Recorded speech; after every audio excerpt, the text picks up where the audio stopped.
Hey people, welcome to NP Health Vlog with Nibha Priya.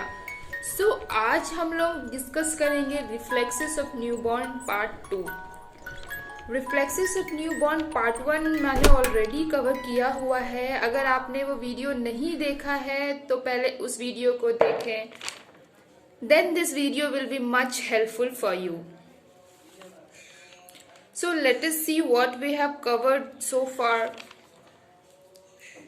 तो हमने अभी तक जो है डिस्कस करा हुआ है reflexes of eye, that is blinking reflex, pupillary reactions, doll's eye, reflexes of nose, that is sneeze, glabellar, reflexes of mouth, that is rooting, sucking, gag, extrusion and cough reflex. In today's video, we will cover reflexes of extremities, that is grasp reflex and Babinski reflex. After that, we will cover mass reflex, that is Moro's reflex, Parage reflex, Stonic neck reflex. After that, gallant reflex, dance or stepping reflex, crawl reflex. We will see age of appearance and age of disappearance of all the reflexes also. So let's start from the reflexes of extremities. First is grasp reflex.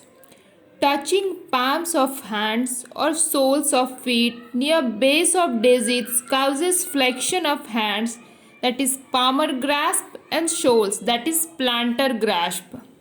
So basically grasp reflex क्या है? Grasp reflex एक ऐसा तरीका है जिससे बच्चा अपनी माँ को पकड़कर रखता है। धीरे से अपनी उंगली से बच्चे की खुली हथेली को रगड़े, आप देखेंगे कि बेबी जो है तुरंत आपकी उंगली को पकड़ लेगा। ये है पामर ग्रास्प। तो प्लांटर रिफ्लेक्स या प्लांटर ग्रास्प क्या है?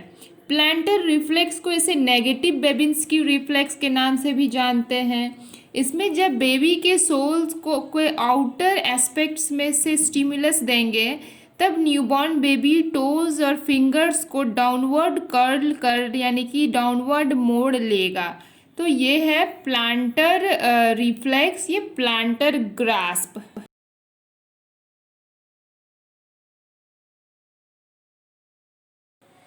एज ऑफ डिसअपियरेंस जो है ग्रास्प रिफ्लेक्स का क्या है?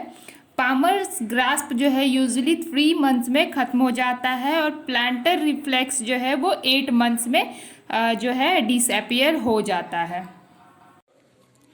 Babinski reflex, stroking outer sole of foot upwards from heel across ball of foot causes toes to hyperextend. Babinski reflex क्या है? बेबिंस्की साइन देखने के लिए बेबी के फुट सोल के लेटरल एस्पेक्ट के द्वारा हील यानी एड़ी से लेकर टो की तरफ ब्लंट ऑब्जेक्ट से स्ट्रोक करने पर बेबी जो है अंगूठे को डॉर्सीफ्लेक्स और फिंगर को हाइपर एक्सटेंड करता है। नॉर्मली जो है यह जो है 6 मंथ तक डिसअपियर हो जाता है। वैसे यह 1 ईयर तक के बच्चों में भी देखा जा सकता है। Now mass reflexes. In mass reflexes, first is Moro's reflex. So when loud voice is made or there is sudden change in equilibrium, it causes sudden extension and abduction of extremities and fanning of fingers.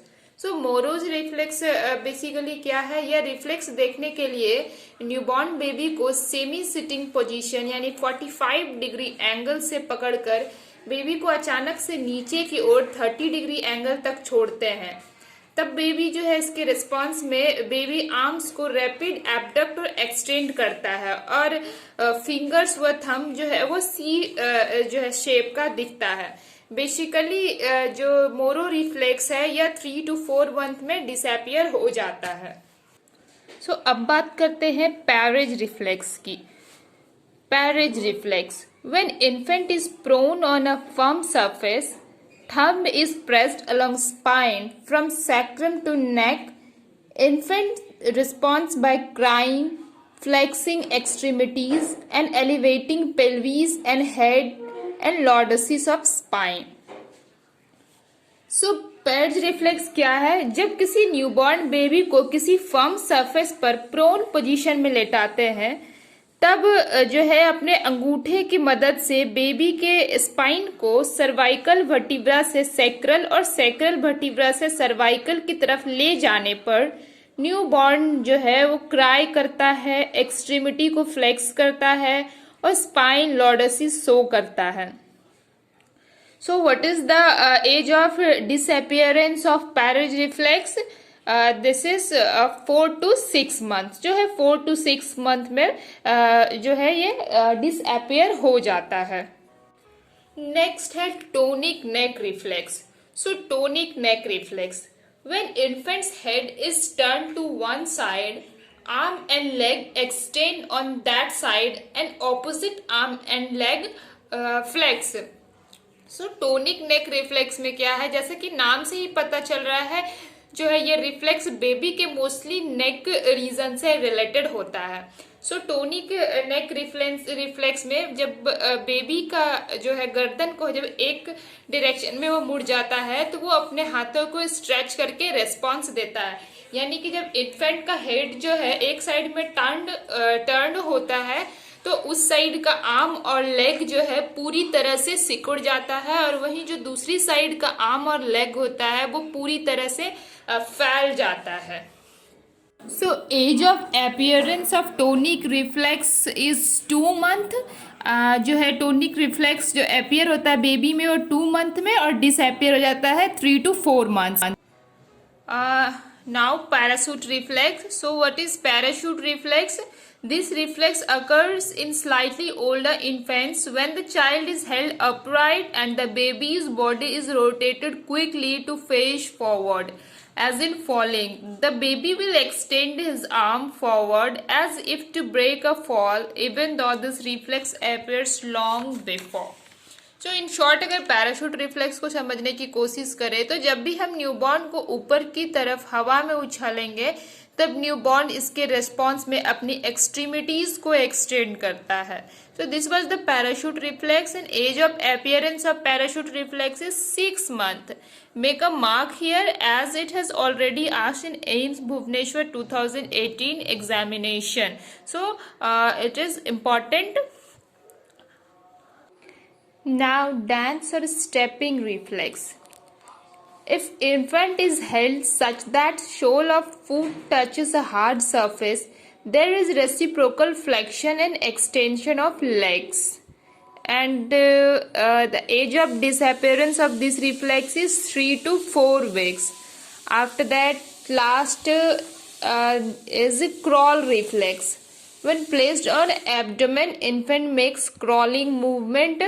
And the age of disappearance of this reflex is 4 weeks. As the name itself suggests, dance or stepping and crawling reflex, I don't think this needs a detailed explanation.